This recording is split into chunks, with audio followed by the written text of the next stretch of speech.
सिया राम जय जय राम। सिया राम जय जय राम। सिया राम जय जय राम। सिया राम जय राम। रघुनंदन जय जय सिया राम। रघुनंदन जय सिया राम। जय जय श्री सीताराम भक्तजनों, सुनो श्री राम कहानी के पिछले भाग में आपने सुना कि कैसे विश्वामित्र जी के पीछे पीछे चलते हुए राम और लक्ष्मण अपने प्रथम वन गमन की यात्रा पर निकल पड़े थे। विश्वामित्र जी के सिद्ध आश्रम तक पहुंचने से पहले एक घनघोर वन में महाभयंकर राक्षसी ताड़का का किस प्रकार राम जी ने वध किया, जिसमें 1000 हाथियों का बल था और उस क्षेत्र को उस राक्षसी के आतंक से मुक्त करा दिया। इसी प्रसंग को ध्यान में रखते हुए हमारे आदरणीय गुरुदेव श्री रविंद्र जैन साहब ने भी रविंद्र जैन रामायण लिखी है।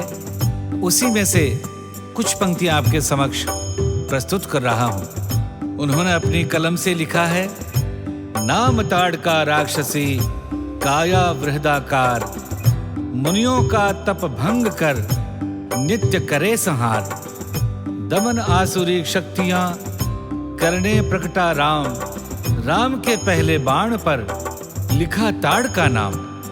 अब हमारे आज के एपिसोड में हम आपको बताने का प्रयास करेंगे कि राम जी ने मर्यादा पुरुषोत्तम होते हुए भी एक स्त्री का वध क्यों किया और कौन थी वे ताड़का राक्षसी जिसके वध के लिए इतने प्रतापी तपस्वी महर्षि विश्वामित्र जी को दशरथ जी से सहायता मांगने और राम लक्ष्मण को साथ लाने के लिए अयोध्या जाना पड़ा।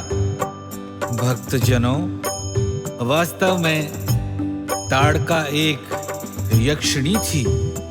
उसके पिता का नाम सुकेतु था। वे बहुत ही पराक्रमी, सदाचारी और न्यायप्रिय थे। सुकेतु को कोई संतान नहीं थी, इसीलिए उन्होंने अपनी पत्नी के साथ बड़ी भारी तपस्या की। सुकेतु की तपस्या से प्रसन्न होकर ब्रह्मा जी उनके सामने प्रकट हो गए और उन्होंने उसे एक कन्या रत्न प्राप्त होने का वरदान दे दिया। सुकेतु ने एक सुयोग्य पुत्र पाने के लिए घोर तपस्या की थी, परंतु ब्रह्मा जी ने पुत्र का वरदान न देकर पुत्री होने का वरदान दे दिया। तो सुकेतु ने अपनी मनोकामना ब्रह्मा जी से व्यक्त की। सुकेतु की इच्छा जानकर ब्रह्मा जी ने कहा, वत्स, मैं तुम्हें पुत्र होने का वरदान इसलिए नहीं दे सकता क्योंकि यदि तुमसे कोई पुत्र उत्पन्न हुआ तो वह बहुत अत्याचारी और अधर्मी होगा। आगे चलकर प्रजा को कष्ट ना हो, इसीलिए मैंने तुम्हें पुत्र का वरदान नहीं दिया। हाँ, मैं तुम्हारी इस पुत्री के लिए एक वरदान अवश्य देता हूं कि इसमें 1000 हाथियों का बल होगा। ये पूर्ण रूप से तुम्हारे परिवार और राज्य की रक्षा करने में सक्षम होगी। ब्रह्मा जी से वरदान पाकर यक्ष सुकेतु अपने महल की ओर लौट आए और समय आने पर उनको एक कन्या रत्न की प्राप्ति हुई। धीरे धीरे वह कन्या बड़ी होने लगी और बढ़कर रूप यौवन से संपन्न हो गई। युवावस्था प्राप्त होने पर सुकेतु ने अपनी उस कन्या का विवाह जंभ के पुत्र सुंद के साथ कर दिया। कुछ समय बीतने पर ताड़का ने मारीच नाम के एक पुत्र को जन्म दिया, जो बहुत ही बलशाली और अजेय था।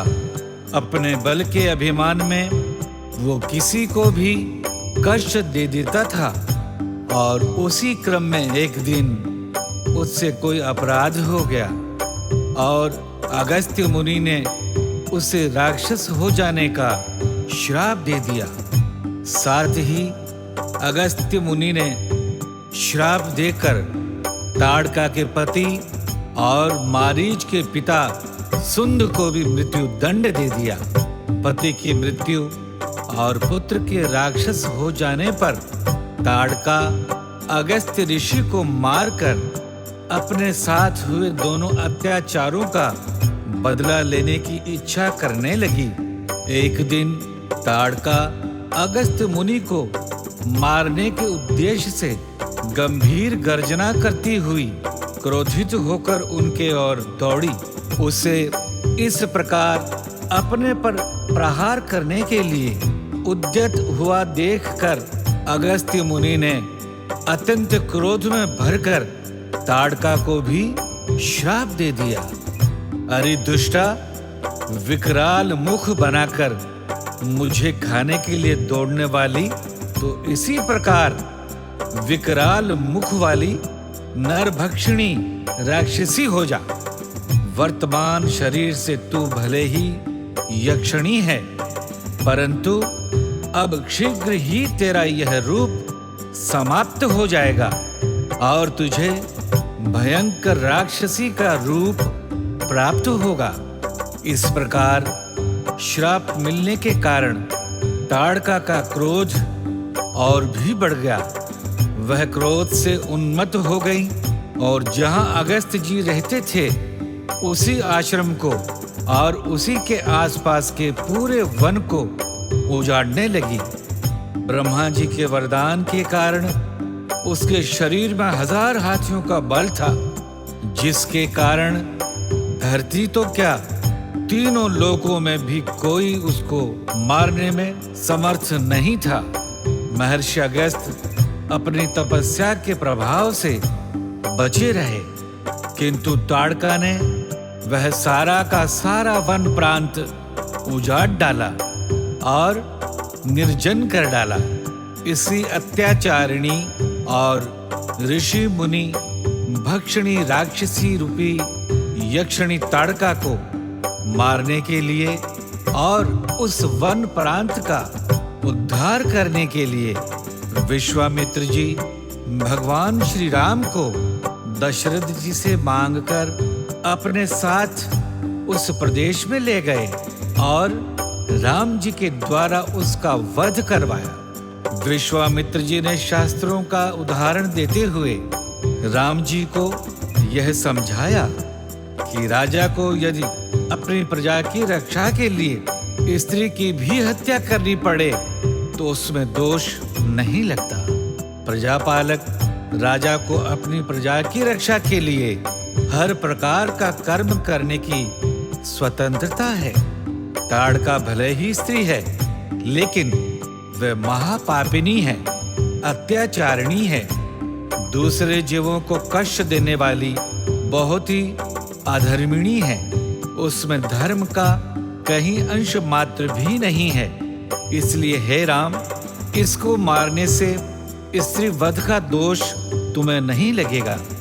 अपने गुरु समान महर्षि विश्वामित्र जी के इस प्रकार समझाने के पश्चात ही राम जी ने स्त्री होने के बाद भी ताड़का का वध कर दिया और ऋषि मुनि साधु संत और धर्म की रक्षा की। तो प्रियजनों, यह थी सुनो श्री राम कहानी में हमारी आज की प्रस्तुति, जिसमें आपने रामायण की एक प्रमुख स्त्री पात्र ताड़का का प्रसंग सुना।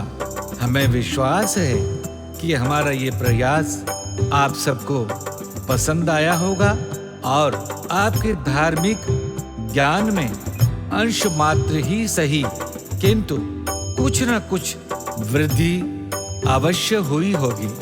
हमारे अगले एपिसोड में भगवान श्री राम के चरित्र रामायण से एक और रोचक और ज्ञानवर्धक प्रसंग लेकर हम पुनः आप सबके समक्ष उपस्थित होंगे। तब तक के लिए हम आपसे विदा लेते हैं इस अनुरोध के साथ कि हमारी प्रस्तुतियों को सुनते रहने के लिए हमारे चैनल को सब्सक्राइब अवश्य कर लें। धन्यवाद। जय सिया राम। सिया राम जय राम जय जय राम। सिया राम जय राम जय जय राम। सिया राम जय राम जय जय राम। सिया राम जय राम जय जय राम। रघुनंदन जय जय सिया राम। रघुनंदन जय जय सिया राम। रघुपति राघव राजा राम। रघुपति राघव राजा